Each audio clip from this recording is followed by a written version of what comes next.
Gracias a Dios por permitirnos continuar con nuestro estudio bíblico del libro de los Hechos de los Apóstoles, o como también siempre lo hemos manifestado como el libro de los Hechos del Espíritu Santo.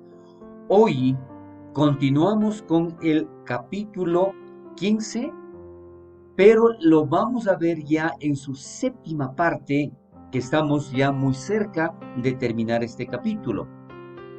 El punto principal del capítulo 15 es el concilio de Jerusalén, que esto se dio por malos entendidos, por situaciones en que se manifestaron entre los judíos que fueron convertidos al cristianismo y aquellos gentiles que también aceptaron a Cristo como su Salvador. En el versículo 19 claramente lo menciona.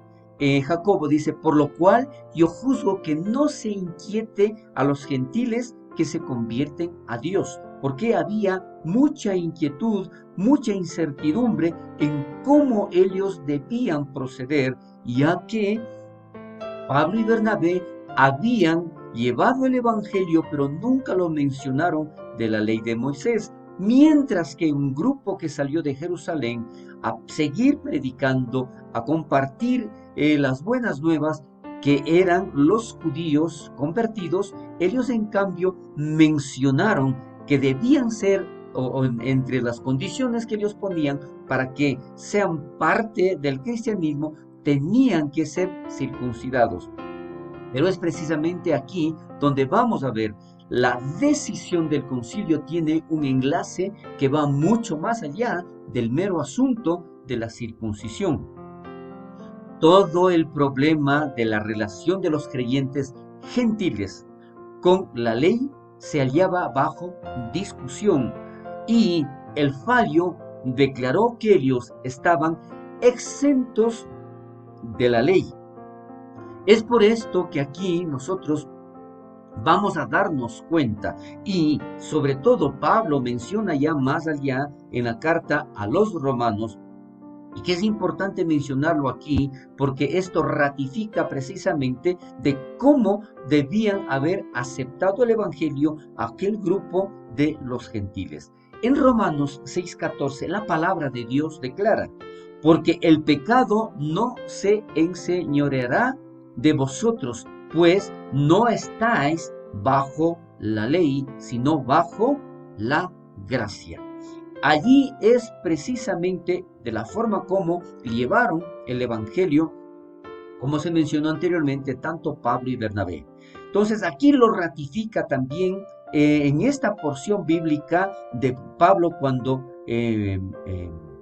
emite, cuando transmite a la carta de los romanos.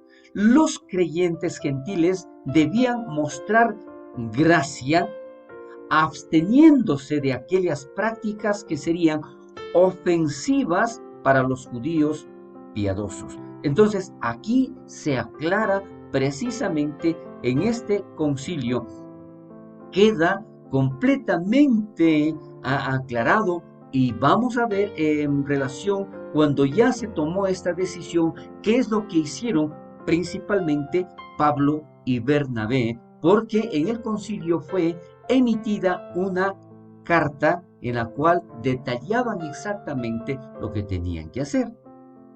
Entonces más adelante en los versículos 30 y 31 se menciona que una gozosa recepción entre los cristianos gentiles en la iglesia de Antioquía, porque recordemos que esta discusión se produjo precisamente en esta región de Antioquía. Es allí donde van a mencionar todo esto, o a aclarar mejor.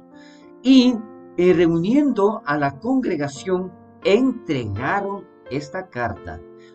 Podemos imaginar cómo se sintieron estos cristianos gentiles, porque recordemos, ellos tenían una inquietud muy grande, ellos estaban en cierta forma preocupados de cómo ejercer precisamente este cambio que ellos experimentaron, preguntándose cuál decisión se tomaría. decidiría el concilio, y esto se preguntaban ellos, decidiría el concilio de Jerusalén que ellos en realidad no eran salvos porque no se habían sometido a la circuncisión ni a la ley de Moisés. Esta era la pregunta, esta era la inquietud que ellos mantenían.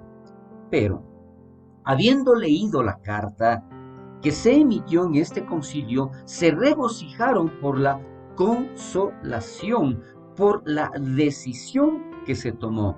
Dice, cuán aliviados estaban al ver que el principio de gracia había sido preservado.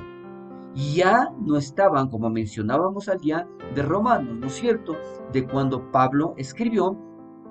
Aquí ellos lo mencionan también de esta manera, que se había preservado la gracia y no la ley. Escucharon que después de todo sí había sido salvos y justificados ante Dios por gracia.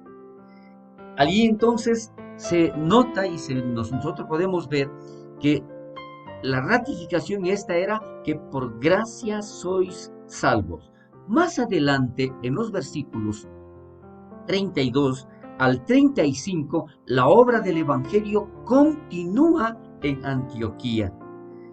Muy aliviados, y es allí donde también acuden ya otras personas, en este caso Judas y Silas. Estos dos sirvieron bien en Antioquía como ministros visitantes de Jerusalén. Entonces Judas se regresó dejando a Silas en Antioquía para un futuro ministerio.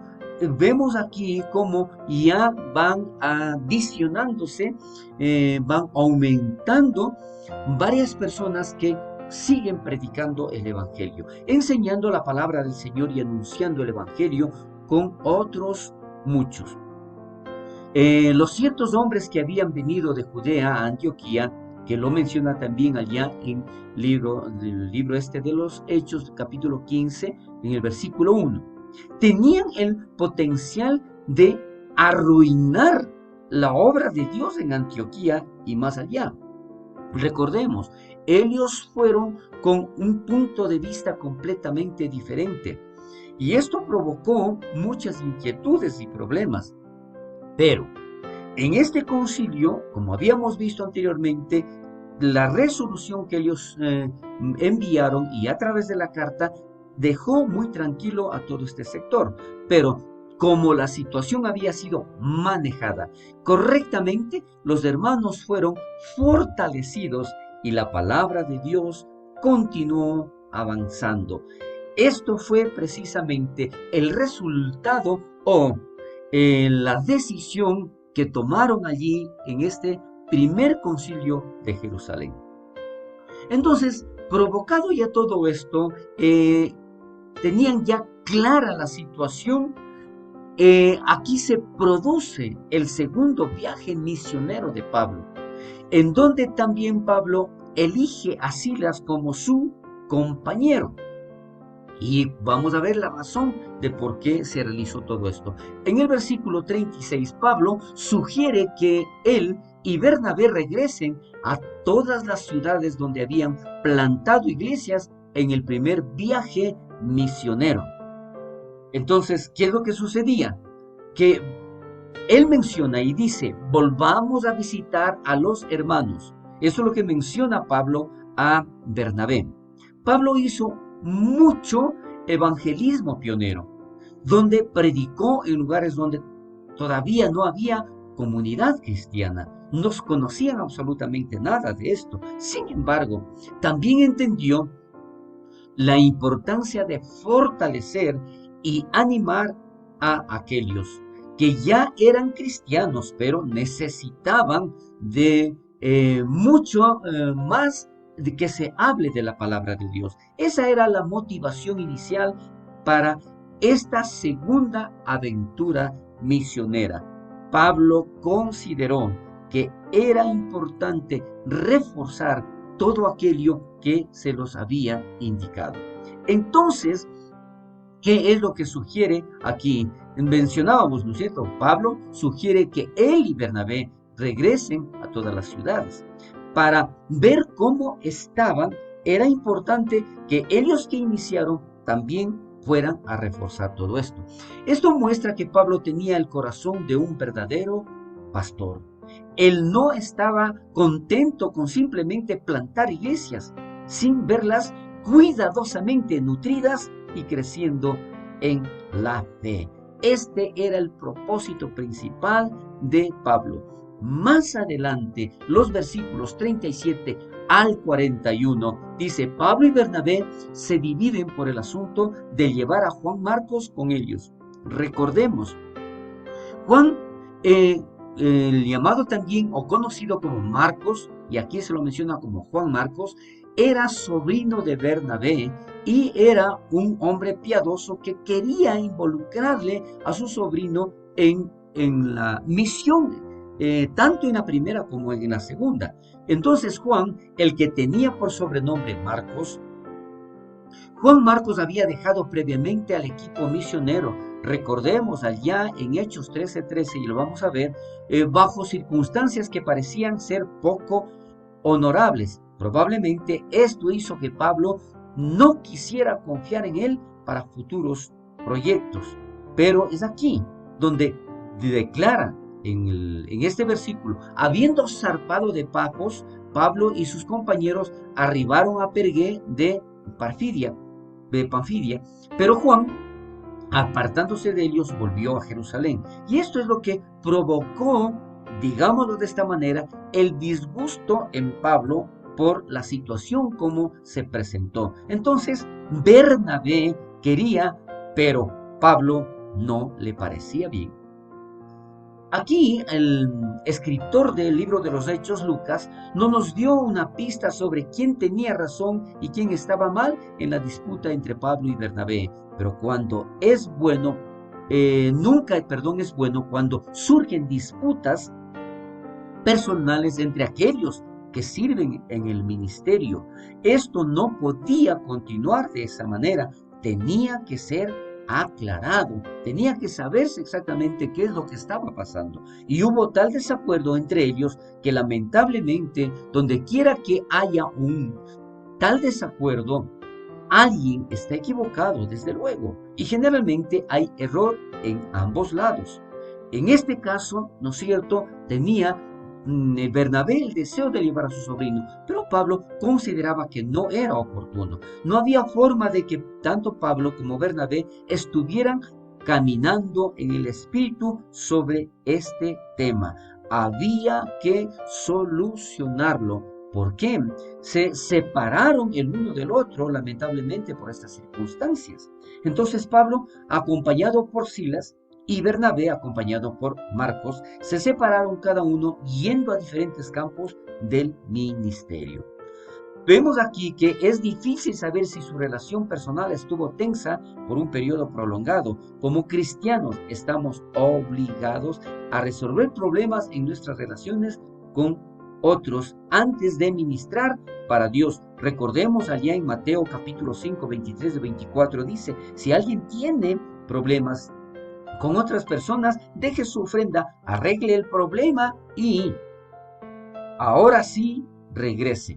Esto estoy parafraseando. Siempre se debe estar reconciliado con sus hermanos en la fe. En este caso, para compartir el evangelio. No podían seguir de esa manera. Siempre es malo pasar por encima de la gente en nombre del ministerio, y cuando sucede, se debe corregir. Se debe arreglar cualquier diferencia que pueda existir. Aquí vemos que no hay duda de que Dios utilizó esta división, pero esto nunca debe usarse casualmente como una excusa para la división carnal. Dios puede redimir el bien del mal. Sin embargo, todos debemos solucionar nuestros problemas. Hasta aquí vamos a ver en esta ocasión. Continuaremos en la próxima semana.